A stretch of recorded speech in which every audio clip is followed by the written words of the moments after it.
আসসালামু আলাইকুম প্রিয় শিক্ষার্থীরা।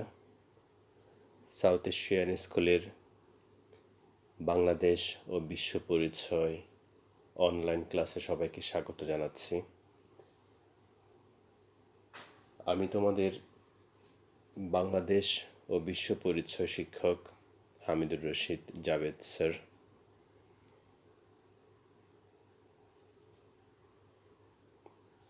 সপ্তম শ্রেণী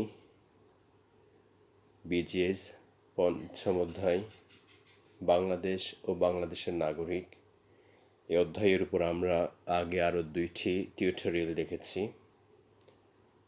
আজকে আমরা সর্বশেষ টিউটোরিয়াল দেখার মাধ্যমে এই অধ্যায়টা শেষ করব ইনশাল্লাহ।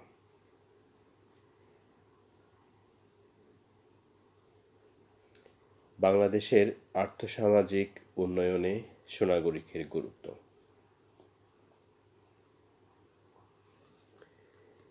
একটি উন্নয়নশীল দেশ হিসেবে বাংলাদেশে বিভিন্ন ধরনের আর্থসামাজিক সমস্যা আছে।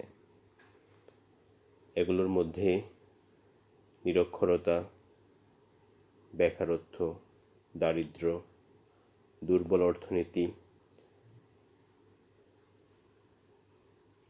দুর্নীতি, অধিক জনসংখ্যা ইত্যাদি। প্রতিযোগিতামূলক বর্তমান বিশ্বে বাংলাদেশকে একটি উন্নত রাষ্ট্র হিসেবে প্রতিষ্ঠিত করতে হলে এই সকল সমস্যার সমাধান অপরিহার্য। কিন্তু সরকারের একার পক্ষে এসব সমস্যার সমাধান করা সম্ভব নয়। এজন্য নাগরিকদেরকে সক্রিয় ভূমিকা পালন করতে হবে। সুশাসন প্রতিষ্ঠা করার জন্য দেশের জনগোষ্ঠীকে দক্ষ ও সুনাগরিক হিসেবে গড়ে উঠতে হবে। একমাত্র সুনাগরিকের পক্ষেই দেশের এসব আর্থসামাজিক সমস্যার সুষ্ঠু সমাধানের যথাযথ ভূমিকা পালন করা সম্ভব। আমরা জানি সুনাগরিকের 3টি প্রধান গুণ আছে, যেমন বুদ্ধি, আত্মসংযম, বিবেক, বিচার। আমরা আগের টিউটোরিয়ালে বুদ্ধি, আত্মসংযম এবং বিবেক বিচার সম্পর্কে জেনেছি। সুনাগরিকেরা রাষ্ট্রীয় সমস্যা সমাধানের জন্য উপযোগী ও দক্ষ হয়, কারণ সুনাগরিক সহজেই আর্থসামাজিক সমস্যা বুঝতে পারে এবং তাদের মেধা, বুদ্ধি, দক্ষতা, বিচারবোধ, বিবেক ইত্যাদির সাহায্যে এসব সমস্যার সমাধানের মাধ্যমে দেশের প্রতি ভূমিকা ও দায়িত্ব পালন করতে পারে। অতএব আমরা বলতে পারি সুনাগরিক দেশের মূল্যবান সম্পদ। সুনাগরিকরাই বিভিন্ন সমস্যা ও প্রতিবন্ধকতা দূর করার মাধ্যমে সমাজকে, সরকারকে সঠিক পথে পরিচালিত, আত্মনির্ভরশীল ও একটি উন্নত দেশ হিসেবে প্রতিষ্ঠা করতে পারে।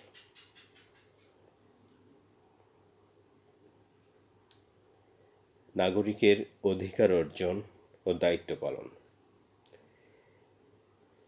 বিশ্বের সব দেশের নাগরিক রাষ্ট্রের কাছ থেকে বিভিন্ন ধরনের অধিকার ভোগ করেন। বিনিময়ে তাদেরকে, অর্থাৎ নাগরিকদেরকে, রাষ্ট্রের প্রতি একটু দায়িত্ব ও কর্তব্য পালন করতে হয়। আমরা বাংলাদেশের নাগরিক। জন্মসূত্রে আমরা এ নাগরিকত্ব অর্জন করেছি। নাগরিক হিসেবে ভালোভাবে বেঁচে থাকার জন্য আমাদেরকেও আমাদের দেশের প্রতি, আমাদের সরকারের প্রতি দায়িত্ব আর কর্তব্য আছে।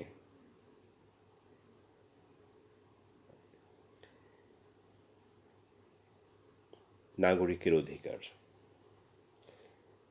বাংলাদেশের সরকার পরিচালনার দলিল বাংলাদেশ সংবিধান।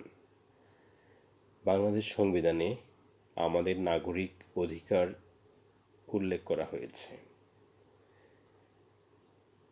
যেমন জীবন ধারণের অধিকার, সম্পত্তির অধিকার, চলাফেরার অধিকার, ধর্মচর্চার অধিকার, চুক্তি করার অধিকার, চিন্তা ও বিবেকের অধিকার, সংবাদপত্রের স্বাধীনতা, সভা সমিতির অধিকার, পরিবার গঠনের অধিকার, সংস্কৃতি ও ভাষার অধিকার, কর্ম লাভের অধিকার, স্বাস্থ্য ও শিক্ষা লাভের অধিকার, আইন মেনে চলার অধিকার, অর্থনৈতিক ও সামাজিক সুবিচার পাওয়ার অধিকার, স্বাধীন মতামত প্রকাশের অধিকার ইত্যাদি।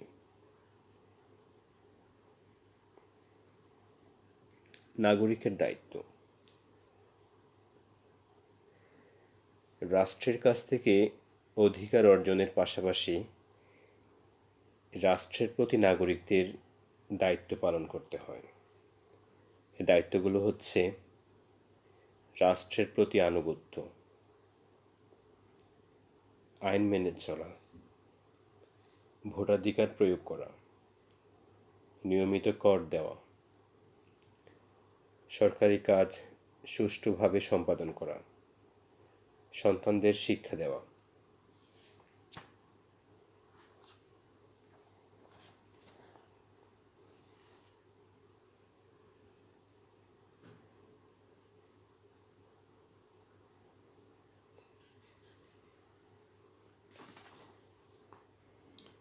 নাগরিকের অধিকার ও কর্তব্যগুলো দেশের সকল নাগরিকের জন্য প্রযোজ্য।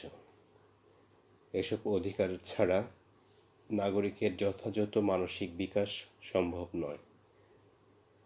তাই নাগরিক নিজে এ অধিকার ভোগ করবে এবং অন্য নাগরিকেরা যাতে ভোগ করতে পারে সেজন্য সচেতন থাকবে। উদাহরণ হিসেবে বলা যেতে পারে, নাগরিক নিজে শিক্ষিত হবে, অন্যকে শিক্ষিত করার কাজে সহায়তা করবে। প্রত্যেক নাগরিক নিজের ধর্ম নিজে পালন করবে, অন্য ধর্মের লক্ষ্যে তাদের নিজ ধর্ম পালনে বাধা দিবে না। নাগরিক নিজে স্বাধীনভাবে মতামত প্রকাশ করবে, অন্যকেও তাদের মত প্রকাশের সুযোগ দিবে এবং তাদের মতামতের শ্রদ্ধা জানাবে। এভাবে নাগরিক নিজের অধিকার ভোগের পাশাপাশি অন্যদের অধিকার সমুন্নত রাখার কাজে সহায়ক ভূমিকা পালন করবে। রাষ্ট্রের কাছ থেকে বিভিন্ন অধিকার ভোগের পাশাপাশি নাগরিকেরা নিজেদের দায়িত্ব কর্তব্য পালনে সক্রিয় ভূমিকা রাখবে।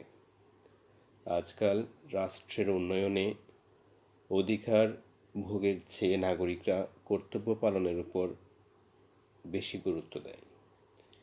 নাগরিককে তাই নিজের কর্তব্য ভালোভাবে জানতে ও বুঝতে হবে।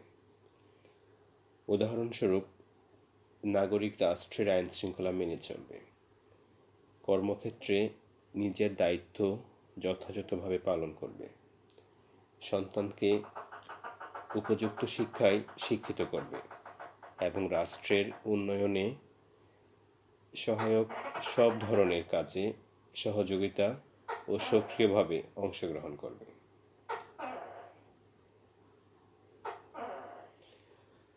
ওকে, প্রিয় শিক্ষার্থীরা, আমি আমার ক্লাসকে দীর্ঘায়িত করতে চাই না। তোমাদের বাড়ির কাজ হচ্ছে নাগরিকদের মৌলিক অধিকার বলতে কি বোঝো, নাগরিকের 5টি মৌলিক অধিকার ও কর্তব্য লিখবে।